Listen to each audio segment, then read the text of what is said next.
No niin, kävin tässä ajamassa Päiviön poluun tuolla Levin Taalovaarassa. Se ei ole pyöräreitti ollenkaan, mutta se on aika kiviikkoinen, mutta kyllä sen nippanappa ajo menee ihan maastopyörällä. Toi reittihän löytyy, jos lähdetään täällä on kylän keskusta, niin pitää mennä tänne toiseen päähän tunturia Ounasjoen lähelle golfkentän tänne takaa, niin siellä se alkaa sieltä tuohon reitin lähtökohtaan on semmonen 6 kilsaa matkaa tulee tuosta Levin keskustasta. Tää itse reittihän ei ole kovin pitkä. Tästä voidaan katsoa nämä speksit, niin 1,3 kilsaa tuli GPS:llä nauhoitusta ja ei siinä nyt hirveästi ole nousuakaan loppuun viimein, että tuon verran se nyt näyttää 39 metriä. Jonnin verran kuten nousee. Ja hiassahan se on mennä, että ihan kävelyvauhtia mentiin pyörän kanssa.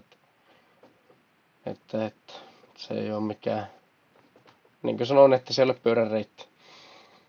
Ja joku varttitunti sinne menee ehkä ajella. Joo, eli tuosta lähi, tämä on niinkö, ei ole ympyräreitti, vaan tämä on tämmönen pisto ja motivan yhteen suuntaan. Eli tuossa on lähtöpaikka. Siitä hurruttelin meneehän tätä reittiä tänne näin. Täällä on tämmönen Talovaaran kellostapul, niin tämmönen näppärä huippu, josta on hyvä näköala. Jouduin ehkä 3-4 kertaa jouduin taluuttaa vähän matkaa pyörää, mutta melkein koko matkan pystyi kuitenkin ajaa, mutta ei se tosiaan helppo ole ajaa. Mutta sen pitemmittä puhuetta, niin mennäänpä videon pariin. Lähimpä tässä seikkailehan, ajattelin pyörällä mennä tämän Taalovaaran päälle tätä Surnoilta Päivien polkua ja samaani polku mikäli onkaan. Tää on joku kilometrin pisto menee tuonne. Siellä on oikein komia näköalapaikka tuolla Ounasjoen varressa, niin kellostapulli Taalovaaraan sillä ihan reunimaisella huipulla. Tämähän ei ole pyöräreitti, että tää on aika kiviikkoinen. Että varmaan joutuu taluutelemaan sen joskus kävellytkin parikin kertaa, mutta en ole ikinä kesämaahan pyörällä käynyt. Talvella olen kyllä toissa talvena, 24 talvella tuonne meni. Semmonen oli tamppaantunut kävelty niin paljon, niin pystyi pyörälläkin ajamaan sitä, että viime talvena siinä ei oikein ollut jälkeen, ei päässyt. Ja täällä tämä kertoo varmaan jonkun sortin tarinaa tuommoisesta Samaani Päiviöstä. Sehän on varmaan serkkupoika. Ties kuinka monennessa polvessa. Asunut näillä kulmilla ja ollut melkoinen noita, surnoita. Mutta eiköhän lähdetä paukuttelehan tonne. Saa nähdä, tää on joku kilometrin mittainen tosiaan, tää ei ole kovin pitkä. Harmiko tätä ei ole laitettu pyörällä ajettavaksi, jos muuten varmaan ihan hyvä ja paljon kävis porukka. Tämähän on niinkö entisaikaan eloa ja tää samaani polku niin on mennyt tässä kohtaa päällekkäin. Tämä on niinkö pikkupätkä sitä entisaikaan eloa reitistä, mikä kiertää tunturin ympäri, niin on tämä samaani polku vaan tämmönen lyhyt pätkä. Joo, se Päiviö 1600-luvulla elänyt. Myyttinen sankari. Asuinkentän sanotaan ollen Kittilän Rastijärven Koillisrannalla Korteniemessä. Ja Kiistalan Lintulassa edelleen Päiviön tila. En tiedä, että onko se sitten ollut täällä Taalovaarassa ollenkaan. Se voi olla, että se ei ole täällä käynytkään. Maineikas peuran pyytäjä. 200 000 villipeuraa on kuulemma saanut. Joo, on se melkoinen. Siinä se hyppää V-tyylillä jo tuohon 1600-luvulla, niin hypännyt mäkiin. Varmaan tästä Talovaarasta tuonne Ounasjoen jäällä.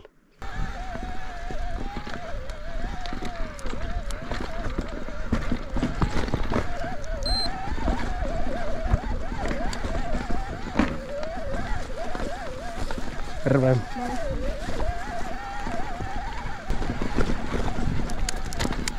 Kyllä täällä varmaan nää syksyaikaan aika paljonkin käy porukka retkeillä. Se on vähän harmi, kun siellä ei ole oikein nuotiopaikka, että saisi olla jonkun sortin laavu ja tulipaikka. Olisi kivaa makkarakipaistella.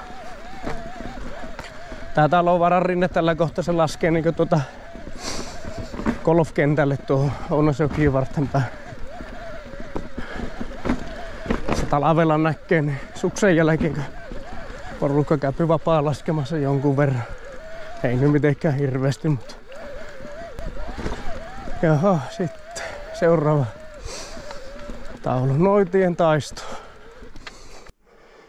Päivi oli Mahtinoitin tapaan myös metsästysmaagikko.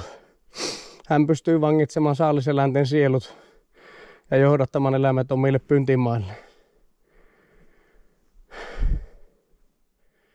Eli sillä on ollut tuommoinen konsti, että se on saanut houkuteltua saaliseläimet, niin ei tarvinnut kauemmas vissiin lähteä. Nyt alkaa mennä aika kivikkosen näköiseksi. Saapa nähdä, että just sen näköinen, että rengasrikkokin saattaa tulla, kun täällä ajella.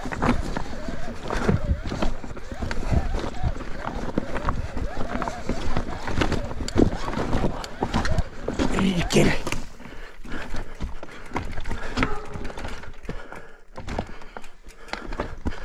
Kyllä se vielä huonosti ajettavaa on, mutta on vaan se vauhtia ja tasapainon pysyä. Perikit.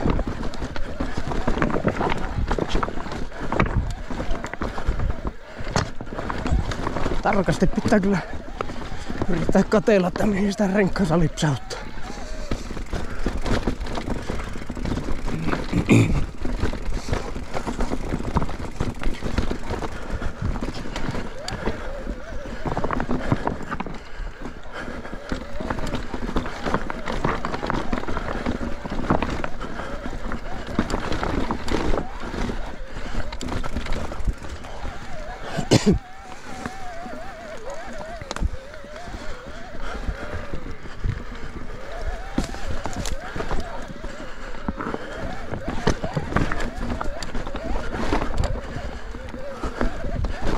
Läskipyörä voisi olla parempi. Tästä mitä ei uskaltaa mennä. Vähän taluutella.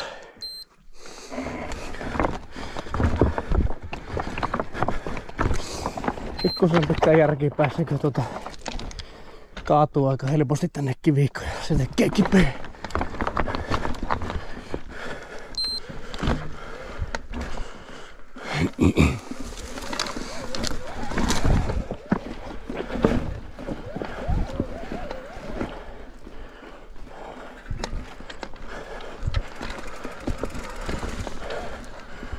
Joo, se on taas taluutteluhommia. Hyvin äkkiä kuperkeikka, kun tämmöstä yrittää ympäri. Tai kuperkeikka takaperi.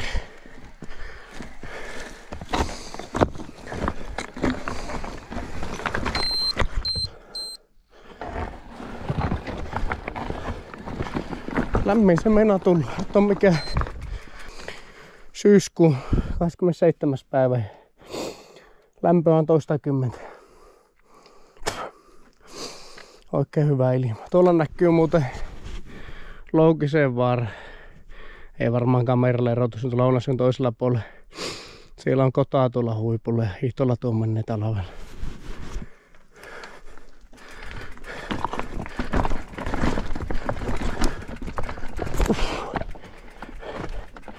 Kyllä täytyy sanoa, että koska mä oon ajanut, mutta vältetään vähän riskejä. Taluutella.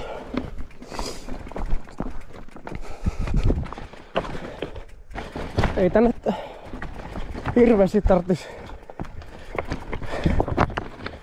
pikkusen jos sorraa ajaisi tähän, niin pahimmalle kohtaan olisi ihan pyörällä ajettavissa.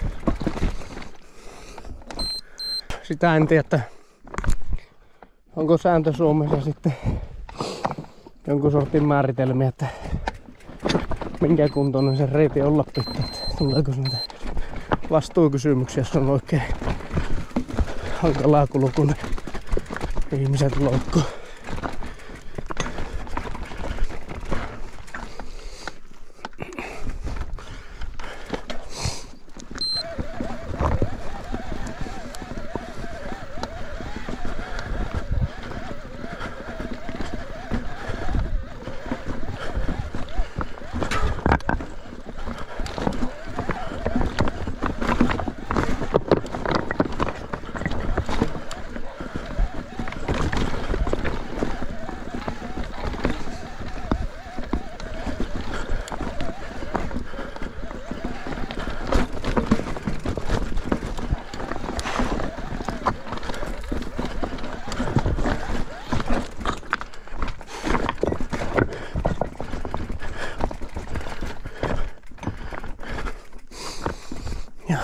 Pitkosiakin.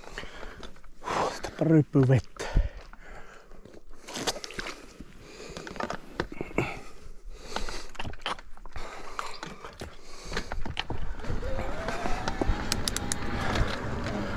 Tämmöstäkö olisi? Näitä olisi kivaa.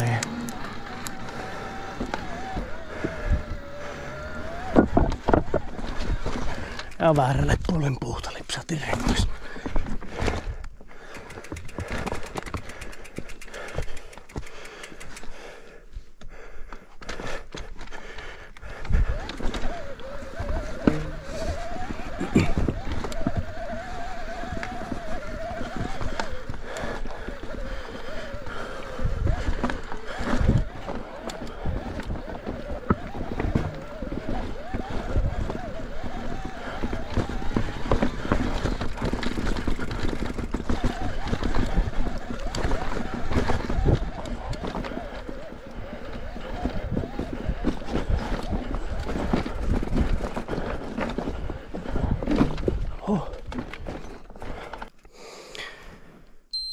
Trippi näyttää 0,7.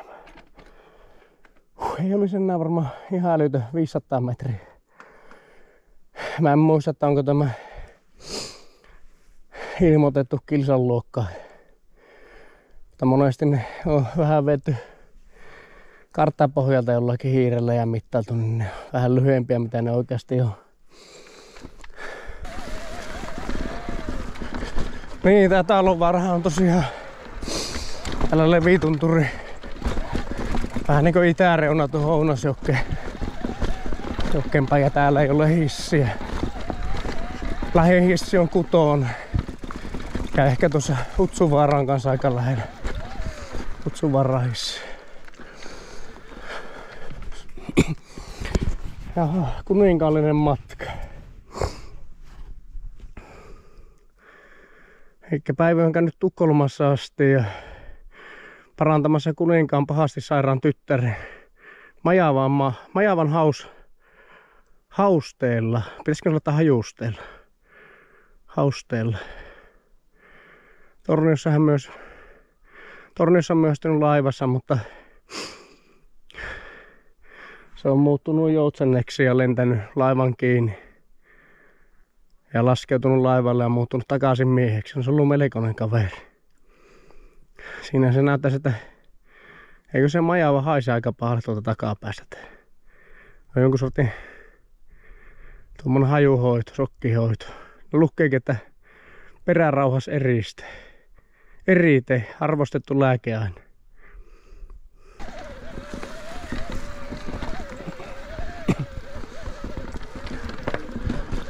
Ja toi jo entisaikainen loakyltti siinä. Se tuonne jatkuu tuo leviä kiertävä entisaikainen loareitti. Tuosta menee sammuntupaa kohti. Ja tämä nyt kääntyy tuonne Talonvaaran kellostapuolelle. Ja kalaa joka särki pyydykseen. Lohi oli lakannut nousemasta kittille. Yhtä neuvokas päiviö meni louheen. Kätkeytyi sieluneläimensä Säynäjään suolenmutkeen ja ui tutkimaan asiaa. Niin se on mennyt kato tuonne Säynäjään sisälle ja lähtenyt Ounasjokea. Vissiin lasketaan tästä alaspäin. Miksei lohi nouse ennen. Syykin on se levinnyt, niin uudet kansalaiset oli padonnut koskipaikat, laittanut niin paljon pyydyksiä, että lohi on tuolla etelämässä jäänyt. Sitten Päivi on särkenyt nämä kalapadot, eli ne pyydykset, ja lohi on päässyt nousemaan takaisin tänne Kitteelle.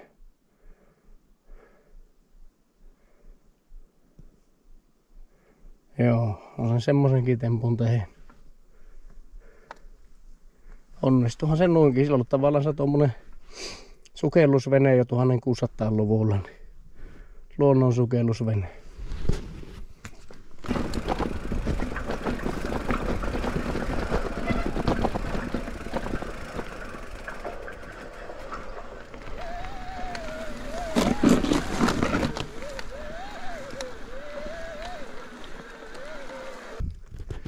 Koskislalomia persekumpilla. Päivien on jälkikäteen kiertynyt monia supersankarityyppisiä tarinoita. Hänen kerrotaan ollen monessa asiassa ylivertaisen taitava. Eli tämän kellostapulin äkkijyrkkää rinnettä hän kasahutti suksilla alas Ounasjoen jäälle rasvakuppi päänsä päällä, eikä pisaraakaan läikähtänyt. Kuohuvan Riikonkosken Päiviö laski metton persekumpilla. Kesäisin se on ollut täällä pitämässä vahtia tässä kellostapuulin päällä vihavenäläisten varalta. Noita konstien avulla Päivi onnistui suojelemaan seutua vainolaisilta. Yhden joukon hän eksytti ja tuusi Naskamaan vuomalle veljensä avulla. Toisen kerran hän johdatti vainolaisen pallastunturin hyppäämällä itse viime tingasta syrjään ja suisti heidät syvään kuruun, eli onkohan sinne Pyhäkurhun pistänyt. Eli se on niin taitava hiihtäjä, että tuohan on niin mahdottoman jyrkkä tuo rakkautus, että sinne talvella lumi, että se tippuu äkkijyrkästi tuohon Ounasjoelle tuosta tuo kellostapuulin huippu, niin se on senkin laskenut suksilla alas. Niin kuin tuossa näkyy, niin rasvakuppi on ollut tuossa pään päällä eikä ole loiskahtanut yhtään. Ja Riikonkosken se on laskenut tuosta Ounasjoesta, kun mennään vähän matkaa alaspäin tuonne Sammontuvalle kohti, niin siinä on semmonen pitkä kuohuva koski tuon Riikonkoski, niin se on laskenut metton persekumpilla se. Vissinpä kesällä tietenkin alas menee, että eli onko se niin kuin metton tämä pyrstö tai joku semmonen kaveri se on. Persekumppi linnun selkäluu, tuossahan se lukkeekin.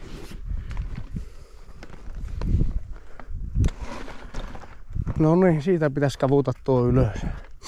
Mietin, että lähes kokeilemaan tuota. Mennään talutusavustumella.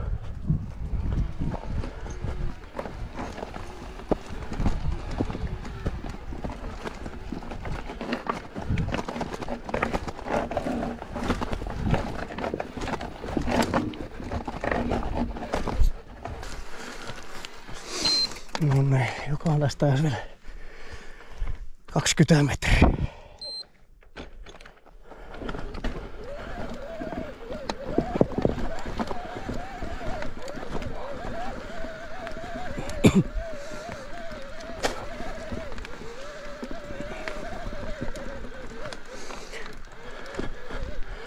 Jaha, täällä oli muitakin.